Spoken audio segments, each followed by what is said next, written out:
Okay ಮಾತಾಡೋಣ sir. ಯಾರಿಗೂ ಹೊಡೆಯೋ ರೈಟ್ಸ್ ಕೊಟ್ಟಿಲ್ಲ ಸರ್. ಲೈಕ್ ಅವ್ರ ಅಪ್ಪ ಬಂದು ಅವ್ರ ತಂಗಿ ಬಂದು ನಾನು ಏನು ತಪ್ಪು ಮಾಡಿದ್ದೀನಿ ಅಂತ ಅವ್ರು ಬಂದು ನನಗೆ ಹೊಡಿತಾರೆ. ಅವ್ರ ಅಪ್ಪ ರವಿಕುಮಾರ್ ಯಾಕೆ ಬರ್ತಾರೆ ಸರ್ ನಮ್ಮ ಹತ್ರ ಹೇಳಿ? ನಮ್ಮ ಮನೆಗೆ ಬಂದು ಮುಟ್ಟೋಂಥದ್ದೇನಿದೆ? ನನ್ನ ರೂಮಿಗೆ ಬಂದು ತೆಗಿಯೇ ಬಾಗ್ಲು ಅಂತ ಹೇಳೋದನ್ನು ನೀವು ಐ ಥಿಂಕ್ ನಾನು ಅದನ್ನು ಹಾಕಿದ್ದೀನಿ. ತೆಗಿಯೇ ಬಾಗ್ಲು ಅಂತಾರೆ. ಅವ್ರ ಮಗಳು ದುಣ್ಣೆ ಏನು ಸರ್ ಇದು? ನನಗೆ ಗೊತ್ತಿಲ್ಲ ಇವರು ಯಾಕೆ ಹೀಗೆಲ್ಲ ಒಂದು ಹೆಣ್ಮಗು ಬಗ್ಗೆ ಮಾಡ್ತಾರೆ ಅಂತ. ಬಟ್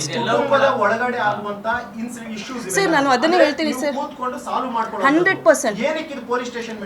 ಸರ್ ನಾನು ಒಂದು ಹೇಳ್ತೀನಿ, ನಾನು ಸ್ಟೇಷನ್ ಮೆಟ್ಲು ಹತ್ತೋ ಹುಡುಗಿ ಅಲ್ಲ. ಯಾಕಂದರೆ ಇದೇ ಥರ ಒಂದು 2 ಸಲ ನನಗೆ ಆಗಿದೆ, ಹೊಡ್ಸ್ಕೊಂಡಿದ್ದೀನಿ. ನಾನು 14 ವರ್ಷ ಹೆಸರು ಮಾಡಿದ್ದೀನಿ ಅಂತ ಹೇಳ್ತಿದ್ದೀನಲ್ಲ ಸರ್. ಈ ಥರ ಬಂದರೆ ಹೊರಗಡೆ ನನ್ನ ಹೆಸರೇ ಸರ್ ಹಾಳಾಗೋದು. ನಾನೇನು ಮಾಡಿದೆ, ನಾನು ಹೊಡೆಸ್ಕೊಂಡು ನಾನು ನಮ್ಮ ಮಾವನ ಕಡೆಯಿಂದನೂ ಇದು ಮಾಡಿ ನಾನು ಹಾಸ್ಪಿಟಲ್ಗೆ ಹೋಗ್ತೀನಿ ಸರ್, ಫಸ್ಟು ಇದು ಮಾಡಬೇಕು ಅಂತ.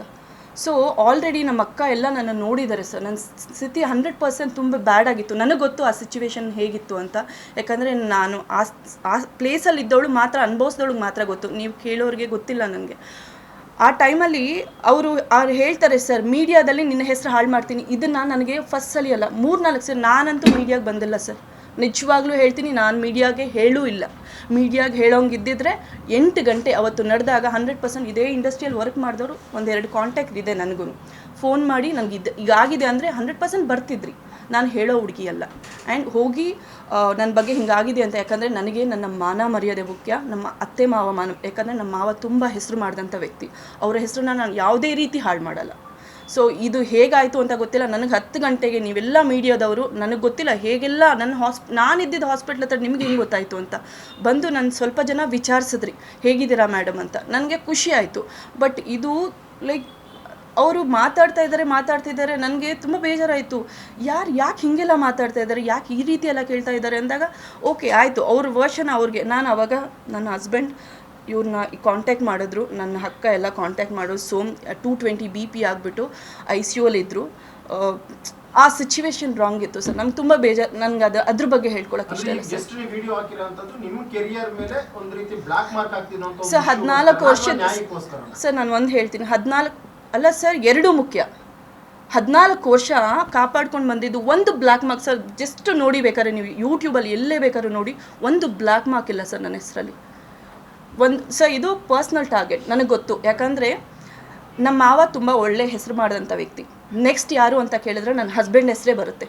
ಯಾಕೆಂದರೆ ಅವರ ನೆಕ್ಸ್ಟ್ ಯಾರು ಬರ್ತಾರೆ ಅಂದರೆ ನನ್ನ ಹಸ್ಬೆಂಡ್ ಹೆಸರೇ ಹೇಳೋದು. ಆ ಎಂಟೈರ್ ಏರಿಯಾದಲ್ಲಿ ಹೇಳೋದೇ ನನ್ನ ಹಸ್ಬೆಂಡ್ ಹೆಸರು. ಯಾಕಂದರೆ ಸರ್ ನಾನು ಗಂಡ ಅಂತ ಮಾತಾಡ್ತಾ ಇಲ್ಲ, ಒಂದು ಒಳ್ಳೆ ವ್ಯಕ್ತಿಯಾಗಿ ಮಾತಾಡ್ತಾ ಇದ್ದೀನಿ ಆ ಮನುಷ್ಯನ ಬಗ್ಗೆ. ಅಷ್ಟು ಒಳ್ಳೆಯವರು ಸರ್. ಸರ್ ಏನು ಮಾಡ್ತಾರೆ ಸರ್ ಪಾಪ ಸರ್. Yes sir.